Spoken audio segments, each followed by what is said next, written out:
In this video, we are going to see how we can delete an existing company in Teleprime. So on whatever company you are, it doesn't matter. From the gateway of Tele on the top, you can see this company option.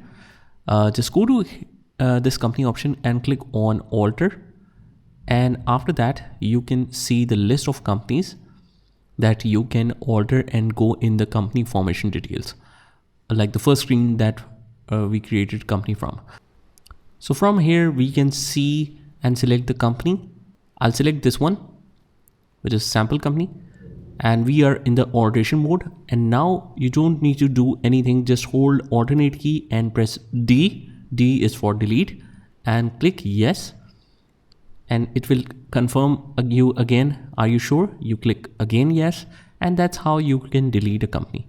If you want to see the list of companies again, we can see that now you can select the company and we only see this two list of companies here. So that's how you can delete the company in Teleprime. Just try this by yourself, and I'll see you in the next one.